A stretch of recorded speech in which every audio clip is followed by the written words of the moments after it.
Hello students, welcome back to my channel. आज मैं English का एक नेक्स्ट टॉपिक स्टार्ट कर रही हूँ, pronounce.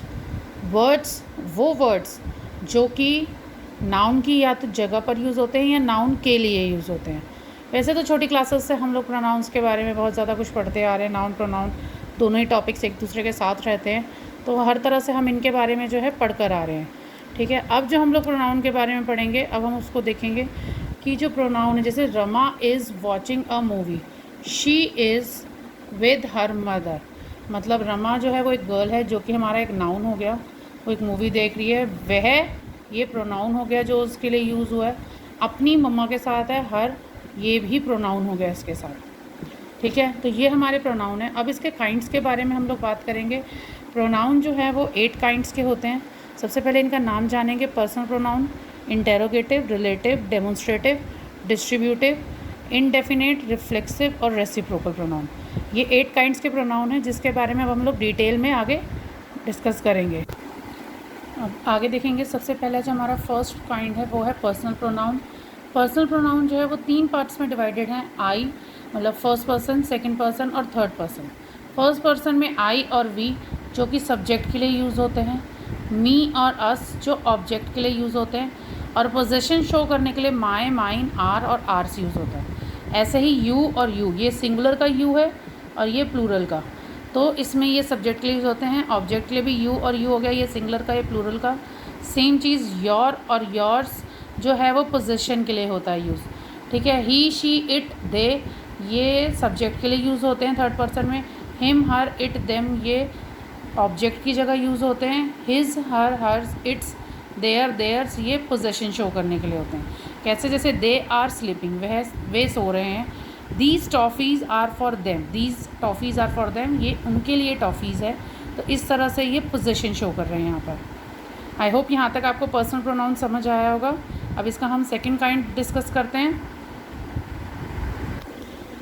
Now student listen, first उसमें हमने सुना था पर्सनल प्रोनाउन जो कि एक पर्सन को डिनोट, फर्स्ट पर्सन जो है स्पीकर को डिनोट करते हैं कि जो बोल रहा है। आई और वी, जैसे मैं, आई वॉज स्पीकिंग तो आई एम स्पीकिंग, तो मेरे लिए डिनोट हो गया।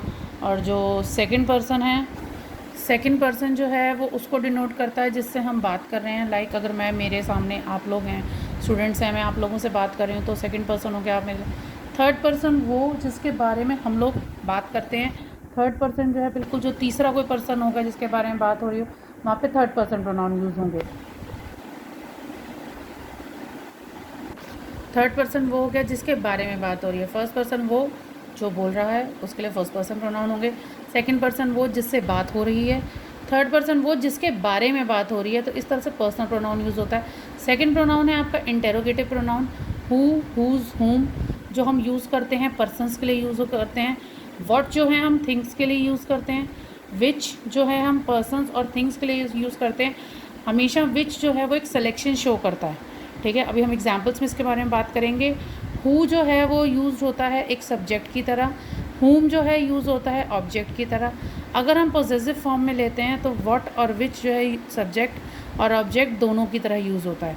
एग्जाम्पल है हु ब्रोक दी स्लेट, ठीक है, किसने ये स्लेट तोड़ी है। व्हाट इज़ योर फादर, तुम्हारे फादर क्या हैं।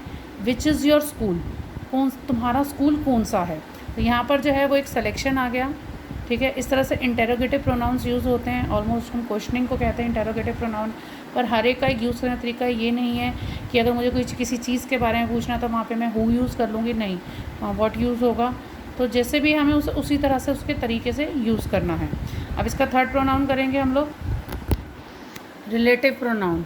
ये इसका थर्ड पार्ट है। ये 2 सेंटेंसेस को ज्वाइन करने के लिए यूज़ होता है। दूसरा, ये अपना रिलेशन शो करता है नाउन के साथ, जिसको हम एंटीसीडेंट भी कहते हैं। कुछ रिलेटिव प्रोनाउंस है जैसे हु, हूम, दैट, विच। ठीक है, रिलेटिव प्रोनाउन जो है 2 टाइप से यूज़ होता है। एक होता है कॉन्टिन्यूटिव में। कॉन्टिन्यूटिव में कैसे यूज़ होता है कि यहाँ पे वो डिस्क्राइब नहीं करता एक पर्टिकुलर, उसकी मतलब उसके बारे में नहीं बताता, एंटीसीडेंट की विशेषता नहीं बताता। जैसे he broke my slate which I bought yesterday, उसने मेरी स्लेट ब्रोक कर दी जो मैं कल लेके आया था। हु और विच जो हैं दोनों ऐसे प्रोनाउंस हैं जो कॉन्टिन्यूटिव यूज़ होते हैं। इनसे पहले कॉमा यूज़ होगा तब जाके ये यूज़ होंगे। फिर है रिस्ट्रिक्टिव, यहाँ पे ये डिस्क्राइब करता है एंटीसीडेंट को, उसकी विशेषताएं बताता है। जैसे I know the boy who abused you, मैं उस लड़के को जानता हूँ जिसने तुम्हें अब्यूज़ किया था। तो यहाँ से आपको रिलेटिव प्रोनाउन जैसे एक रिलेट करता है ये नाउन के साथ, उसका रिलेशन बनाता है, इसलिए यहाँ पर रिलेटिव प्रोनाउंस कहलाते हैं ये। आप सोचेंगे वर्ड सेम है, बट हर जगह पे यूसेज डिफरेंट है। ज़रूरी नहीं है कि ये वर्ड सिर्फ क्वेश्चन के लिए ही यूज़ होंगे। जैसे हमारे हेल्पिंग वर्ब्स स्टेटमेंट के लिए भी यूज़ होते हैं और क्वेश्चंस के लिए भी यूज़ होते हैं, सेम चीज़ प्रोनाउन में भी होती है कुछ। ठीक है, अब इसका हम फोर्थ पार्ट करेंगे, फोर्थ काइंड करेंगे इसका। फोर्थ काइंड है डिस्ट्रीब्यूटिव प्रोनाउन। ये वर्ड्स वो हैं जो हर पर्सन और थिंग को शो करता है सेंटेंस के अंदर, उनके लिए यूज़ होता है हर एक के लिए। जैसे either, neither, none, each, any या नो वन, ये डिस्ट्रीब्यूटिव प्रोनाउंस है। ईदर और नीदर जो हैं वो दो चीज़ें या दो पर्सन्स के लिए यूज़ होता है, और ईच जो है दो और दो से ज़्यादा के लिए भी यूज़ होता है। एनी, नन और नो वन जो है हमेशा दो से ज़्यादा के लिए ही यूज़ होता है। जैसे eat either of these two bananas, इन दोनों में से कोई भी खा लो। Neither of the two sisters is tall, इन दोनों बहनों में से कोई भी टॉल नहीं है। Each of you can do this sum, तुम हर एक को तो ये सम करना है।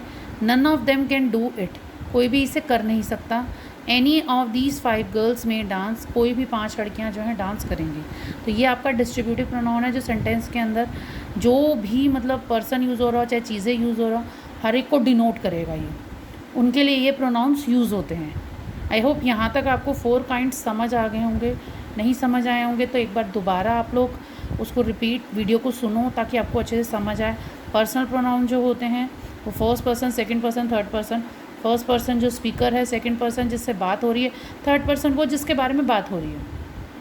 सेकंड थे इंटेरोगेटिव प्रोनाउन, क्वेश्चनिंग प्रोनाउंस भी कहते हैं जिनमें हम क्वेश्चंस को डिनोट करते हैं। थर्ड था आपका रिलेटिव प्रोनाउन जो एक रिलेशन बनाते हैं अपना एंटीसीडेंट के साथ यानी नाउन के साथ। और उसके बाद है डिस्ट्रीब्यूटिव प्रोनाउन जो हर एक के लिए यूज़ होते हैं। ठीक है, अब इसका हम फिफ्थ काइंड करेंगे यहाँ से। ओके, नाउ फिफ्थ पार्ट देखो, डेमोन्स्ट्रेटिव प्रोनाउंस। वो प्रोनाउंस जो इंडिकेट करते हैं या पॉइंट करते हैं नाउन की तरफ। ठीक है, एक तरह से संकेत करते हैं, जिसे कहते हैं this, that, these, those. This is my house, these are are clothes. हमेशा एक बात है ना कि इनके बाद हमेशा वर्ब आता है, जैसे इज़ और आर भी वर्ब में काउंट होते हैं। ठीक है, इसके अलावा दिस और दीज जो है वो डिनोट करता है जो कुछ बहुत पास हो। दैट और दोज जो है डिनोट करता है, मतलब हमें बताता है जो कोई चीज़ या पर्सन दूर है हमसे, वो पास का बताता है। दिस और दीज, और दैट और दोज दूर का। दिस और दैट सिंगुलर यानी किसी एक के लिए यूज़ होता है। दीज और दोज प्लूरल के लिए यूज़ होता है जब एक से ज़्यादा होते हैं। नेक्स्ट काइंड है इनडेफिनिट प्रोनाउन। ये इसका कोई रिलेशन नहीं होता डेफिनेट पर्सन और थिंग्स, इसमें कोई भी मतलब वो डिनोट नहीं करता एक डेफिनेट पर्सन और थिंग को, कुछ भी निश्चित नहीं होता। इनडेफिनेट को हिंदी में हम कहते हैं अनिश्चित, अनिश्चितवाचक सर्वनाम कहते हैं इसे। ठीक है, इसमें क्या है, ये वाले वर्ड्स यूज़ होते हैं one, none, some, many, somebody, anybody, nobody, other, all, few. Never abuse others, दूसरों को कभी भी अब्यूज़ नहीं करना चाहिए। None wept on her death, उसकी डेथ पर कोई नहीं रोया। सम सिट, सम स्टैंड, कुछ बैठे थे कुछ खड़े थे। मतलब यहाँ पे कुछ परफेक्ट नहीं है, कुछ पर्टिकुलर नहीं, कुछ डेफिनेट नहीं है, सब कुछ इनडेफिनेट है कि कौन खड़ा था कौन बैठा था। तो ये आपके नेक्स्ट 2 काइंड्स हैं, डेमोन्स्ट्रेटिव प्रोनाउंस और इनडेफिनेट प्रोनाउंस। अब इसके हम बाकी के 2 करेंगे। एक लास्ट में प्रोनाउन का काइंड एक्स्ट्रा आ रहा है, एम्फेटिक प्रोनाउन। ये छोटी क्लासेस में वैसे बच्चों को सिखाया जाता है और नॉर्मली हम सीनियर लेवल पे आके भी 8 काइंड्स करते हैं, बट एक ये 9th काइंड है एम्फेटिक प्रोनाउन, वो भी मैं आपको एंड में कराऊंगी। अभी इसके नेक्स्ट 2 करते हैं। 7th है रिफ्लेक्सिव प्रोनाउन, जिसमें कोई भी एक्शन जब प्रोनाउंस करते हैं सब्जेक्ट के थ्रू होता है, पर वो रिफ्लेक्ट वापस ही सब्जेक्ट पर करता है जिस प्रोनाउन की हेल्प से वो होते हैं रिफ्लेक्सिव प्रोनाउन। जैसे my self, your self, our self, your self, them self, him self, her self, it self. Our self और देम सेल्फ में सेल्स इसलिए आया क्योंकि प्लूरल हैं। योर सेल्फ तब यूज़ होता है जब किसी एक पर्सन को डिनोट करता है। योर सेल्फ तब यूज़ होता है जब एक से ज़्यादा होते हैं, प्लूरल होते हैं।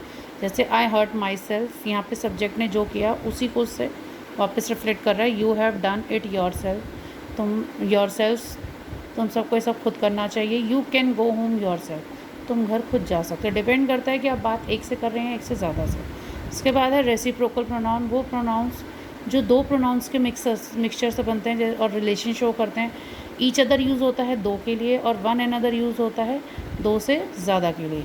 2 neighbours hated each other, 2 neighbours हैं वो आपस में एक दूसरे से बहुत हेट करते हैं।